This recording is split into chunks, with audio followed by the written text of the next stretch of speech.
Bonjour, c'est The Book pour, cette fois je l'espère, la dernière post-fast, dernière partie, l'annexe ultime de cette série sur l'économie. Alors, déjà premièrement, je remercie toutes les personnes qui m'ont écrit et je suis très étonné. Sincèrement, il y a des personnes qui ont pris conscience, qui ont découvert en fait le problème que l'on avait avec l'euro et la crise qui n'allait pas aller en s'arrangeant. Et des gens ont pris conscience que ce qui se passait en fait sur certaines chaînes, quand on voit des gens se battre dans les rues en Grèce, eh bien c'est pas que du cinéma et que demain ça peut aussi se passer en bas de chez eux. Voilà. Donc les gens ont enfin ouvert les yeux. Et je remercie aussi le soutien de certaines personnes de Suisse et de Belgique. Certaines ont des fonctions de responsabilité au niveau de la communication, d'autres au niveau de...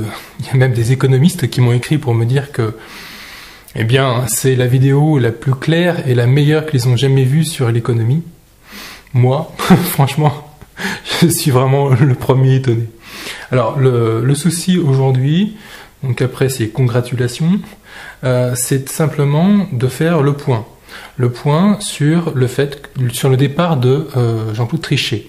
Donc Jean-Claude Trichet, donc le père de l'euro, après 25 ans, donc officiellement donné sa démission, dans le sens où il va prendre sa retraite. Il commence à être un petit peu fatigué avec tous les incendies de la crise qu'il a éteint. Donc le pompier, le père et le pompier de l'euro.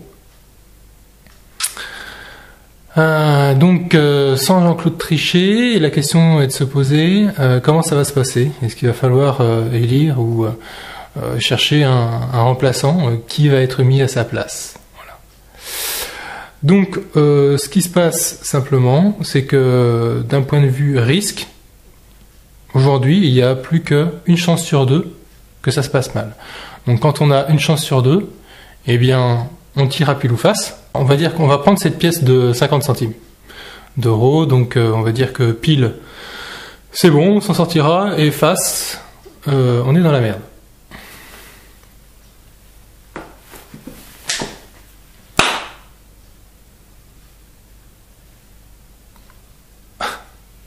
Oups, c'est face, donc on est dans la merde. Voilà, c'est en gros mon avis ce qui va se passer. Ça sera oups, pas de chance. Il avait raison. Bon, simplement, ceux qui veulent acheter de l'or, comme je l'ai dit, l'or est un bus et nos économies, les passagers. Et bien, même s'il y a des taxes dégressives quand on veut revendre son or, eh bien, il est évident qu'on n'est pas obligé de le revendre à une banque ou à la bourse, et donc on peut très bien le revendre sous le manteau à qui on veut. C'est notre or, on l'a acheté et on emmerde le monde, et on peut récupérer donc la valeur de notre pièce à celui qui voudra bien nous l'acheter. Point barre. Il convient de ne pas acheter de trop grandes quantités. Au-dessus de 3 000 €, vous n'avez plus la possibilité d'être anonyme. Sinon, quand vous achetez de l'or à votre banque, vous cochez la case anonyme. Voilà. Pourquoi? Simplement, eh bien, si jamais il y a un souci, étant donné qu'ils ont votre nom, le gouvernement a le droit de réquisitionner l'or des Français. Voilà. Donc voilà, réquisition. C'est comme dans les films américains, le policier réquisitionne votre véhicule pour faire une course-poursuite avec un méchant bandit. Eh bien, le gouvernement français peut réquisitionner votre or. Voilà. Donc, vivons heureux, vivons cachés. Bien entendu, quand on a de l'or, il ne faut absolument pas le cacher chez soi, puisque les cambrioleurs sont habitués, ils connaissent la psychologie humaine, et on fait toujours la même chose. On croit être original, mais ce n'est pas le cas. Au final, on trouve toujours les mêmes cachettes. Donc, il convient de le mettre dans un petit sachet hermétique, le plus petit contenant, pas en métal, mais soit parfaitement étanche à l'humidité, pour l'enterrer donc à 1 mètre de profondeur, Et il faudra avoir recouvert la terre, donc remettre le tapis d'herbe que vous avez préalablement découpé soigneusement, pour pas qu'il y ait de traces de terre battue, etc. Donc voilà. Par contre, il ne faut absolument pas posséder d'or si on n'est pas armé. Donc vous choisissez la munition que vous désirez en fonction de votre sensibilité. Alors, eh bien, si jamais il y a une intrusion de jour, je trouve que la balle en caoutchouc, c'est très bien. Voilà. C'est, disons, pour ceux qui ont déjà reçu une bille de paintball dans la cuisse, eh bien, ça fait 100 fois plus mal. Voilà. Sinon, vous pouvez, parce que à des fois que le cambrioleur aurait l'intelligence de venir avec un gilet pare-balles chez vous, eh bien, une Brenneck, donc c'est une grosse balle unique avec des ailettes sur les côtés et qui permet de percer l'acier. Voilà, il y a des tests qui ont été faits sur des coques de disques durs, donc on voit bien que ça découpe sans problème. Et puis sinon, un plomb de chasse, moi je suis donc en 76 mm, hein, donc Magnum, une grosse déflagration de poudre, numéro 4, et donc on a quelque chose qui va stopper l'individu dans son élan hein, immédiatement, puisque l'impact est colossal et le nombre de billes est suffisant pour toucher le but en pointant dans la direction sans avoir besoin de viser très précisément. Alors je conseille quand même de viser les jambes avec ça, hein. C'est quand même mieux, puisque si jamais une fois qu'il est à terre, de toute façon il ne représente plus un danger imminent. Ensuite, donc je vous avais montré donc au niveau de la confiance, donc pour l'or, le fameux Louis d'or, donc le Napoléon français, hop, avec le coq, la Marianne. Eh bien, il faut savoir, je vous ai parlé de la prime, donc la valeur de la pièce supérieure à sa teneur en or, et que ce qu'il convient d'acheter, c'est à la fois la teneur en or et à la fois la confiance. Voilà. Au niveau de la confiance, je pense que dans le consensus, dans l'esprit des gens, le mot suisse inspire la confiance. Les montres suisses, etc. Donc vous pouvez très bien prendre une pièce de 20 francs suisses qui coûte quand même à l'unité 50 € moins cher que le Napoléon français. Vous avez aussi Union latine qui coûte encore moins cher en ce moment. Voilà. Donc on arrive avec des différences de 70 € par exemple entre un Napoléon français et une pièce en Union latine. Donc, par contre au niveau de la teneur en or c'est exactement la même chose. Au niveau de la dimension, on a vraiment quelque chose d'exact.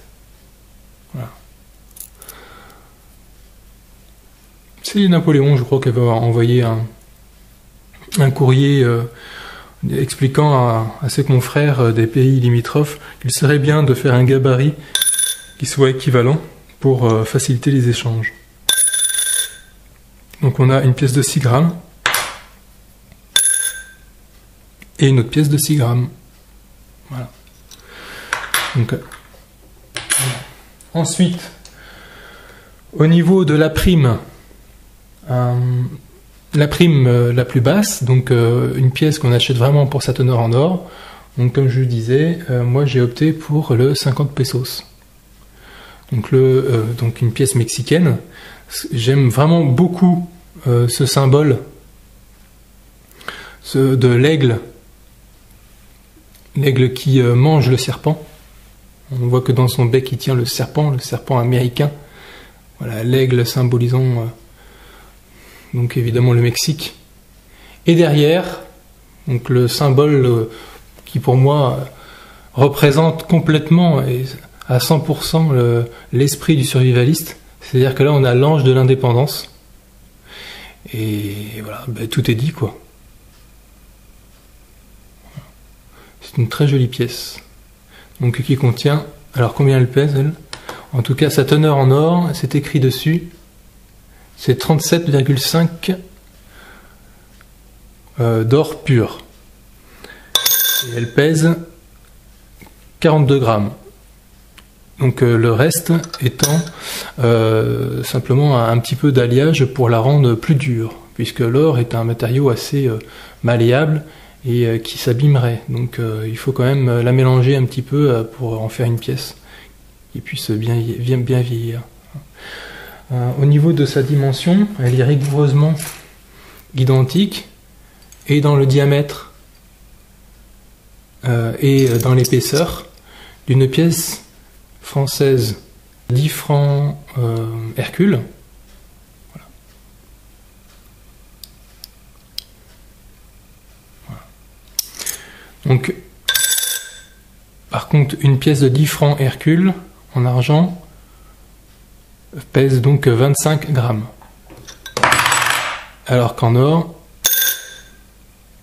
42 grammes. Voilà. Il y a une sacrée différence de densité entre l'argent et l'or. Alors,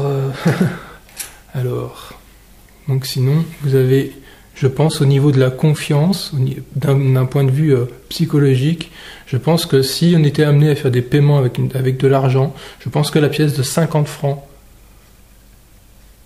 en argent sera plus facile à provoquer des échanges entre une pièce de 10 et de 5. Il y a une différence de valeur de 5. D'accord, 10, 5. Ok, 10 francs, 50 francs. Au niveau du diamètre, bon, au niveau de l'épaisseur, il y a un avantage pour la pièce de 10 francs. Au niveau du diamètre, il y a un très grand avantage pour la pièce de 50 francs. Et je pense que d'un point de vue psychologique, on aura plus de facilité à acheter quelque chose avec ça qu'avec ça. Voilà. Elle en impose cette pièce. Alors pour l'acheter, alors il faut savoir qu'il y a beaucoup de contrefaçons qui circulent de ces pièces-là, faites en Chine. Simplement, ce sont des pièces qui sont pour la plupart coulées, qui ne sont pas frappées, donc c'est facile à reconnaître, elles ne sont pas précises. Certaines sont frappées sous le manteau ou dans les rues, etc. Vous les recevez sur Internet, vous pensez que c'est des bonnes, mais en fait, moi, ce que je conseille, c'est d'acheter sur le site Le Bon Coin. Voilà, un site de vente d'occasion. Surtout pas, de toute façon, je n'ai jamais acheté quoi que ce soit sur eBay, c'est pas demain que ça va commencer. Moi, j'achète directement de main en main à des gens qui sont à proximité de chez moi. Donc voilà, et j'ai fait quelques voyages pour acquérir ces pièces-là, et la plupart donc étaient, et d'ailleurs de l'héritage, de la famille, etc. Donc des collections personnelles, des pièces qui sont un petit peu noires, et que je me suis fait un plaisir de les nettoyer en rentrant, simplement avec du dentifrice lambda et une brosse à dents, et vous frottez, et la pièce retrouve son brillant et son éclat naturel. Voilà. Donc c'est tout. Il faut que ça se passe main dans la main, ne surtout pas commander sur Internet, et encore moins des lingots. La teneur d'argent pur dans un lingot est supérieure. Le problème, c'est qu'on n'est jamais à l'abri de se retrouver avec un lingot de cuivre entouré uniquement d'argent. Bien entendu, il ne faut pas acheter des couverts en argent qu'on pourrait fondre avec un chalumeau, etc.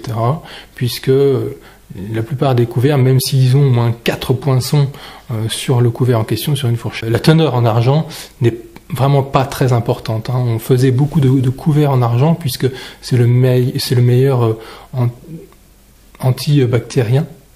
Donc ça tue les microbes. Donc pour l'alimentaire, c'est très bien. Et puis faut aussi savoir que dans le futur, en tout cas j'espère que la solution argent sera utilisée, puisque les ions argent, d'un point de vue scientifique, la meilleure des nanotechnologies, puisque son champ d'action est vraiment intracellulaire, et c'est un petit peu l'argent, la police, hein, qui vient faire un coup de ménage dans les bactéries ou les microbes et les virus qui se tiennent à l'intérieur même des cellules. Donc c'est vraiment un handicapant universel pour le corps humain, c'est vraiment l'argent est ton ami. Et ça remplace tout un tas de médicaments qui, eux, par contre, ont des effets secondaires.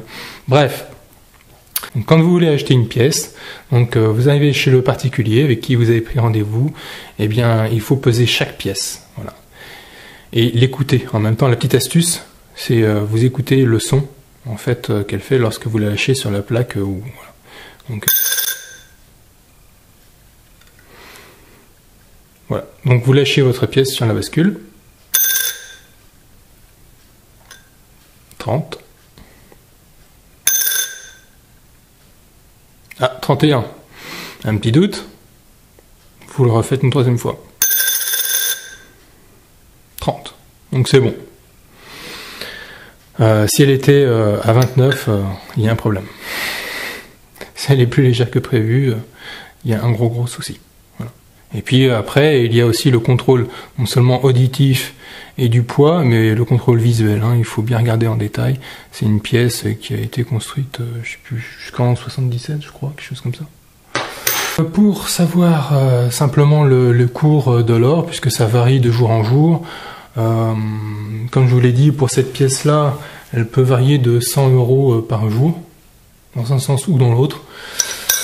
Alors, donc il y a une application faite par CPOR, donc le grossiste dont je vous ai parlé. C'est très bien foutu en plus. C'est gratuit. Hein, alors.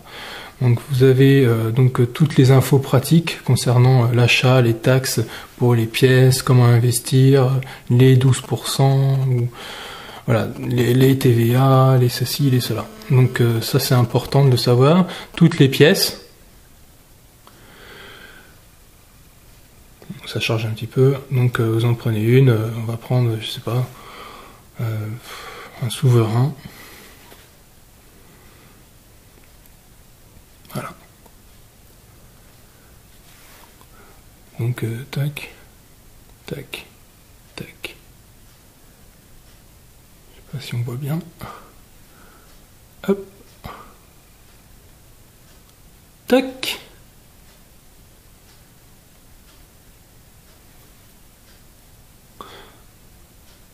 Et voilà. Donc c'est vraiment bien foutu.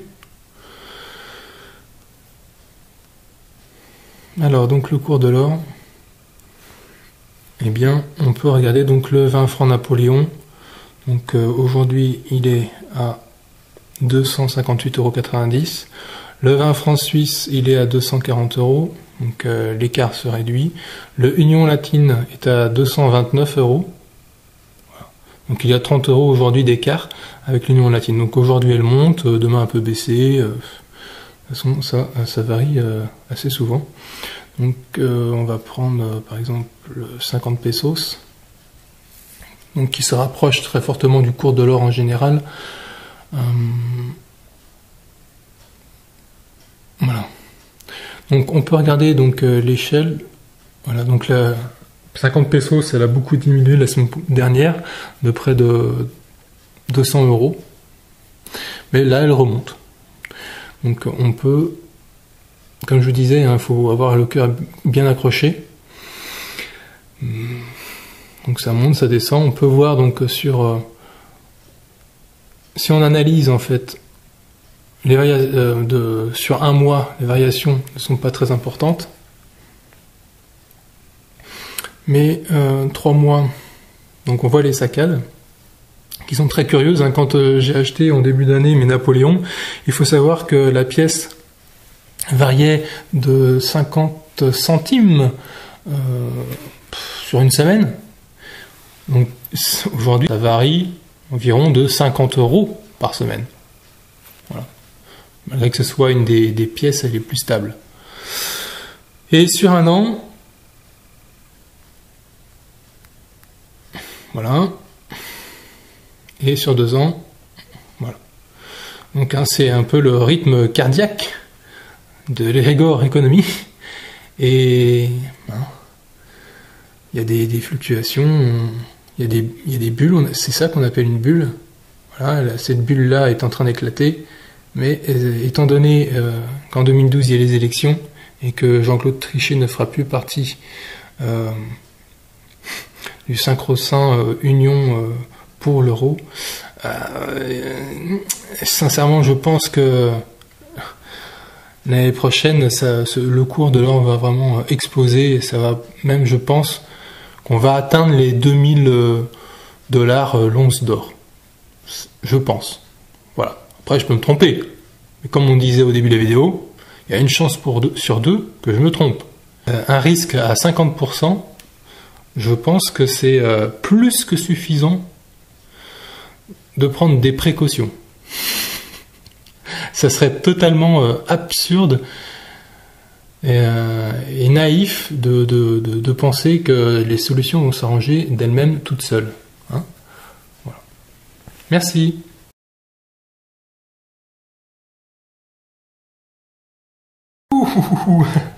Ok, bon, vite fait, ça chauffe entre Merkel et Sarko, donc c'était à prévoir, ils n'arrivent pas à se mettre d'accord. Donc ce qui va se passer, je pense, dislocation de l'euro en deux parties. Donc l'euro marque et l'euro franc. Voilà. Donc dans l'équipe euro franc, nous avons l'Italie, l'Espagne, la Grèce. Voilà. Donc je pense qu'avec une équipe comme celle-là, la victoire n'est pas assurée et non, sans être pessimiste ni alarmiste, je pense que sincèrement en 2012, ça va chauffer, ça va chauffer vraiment dur. Donc pour résumer, resservez-vous autant de fois que vous pouvez de vos plats préférés pour les fêtes de fin d'année. Je peux pas mieux vous dire.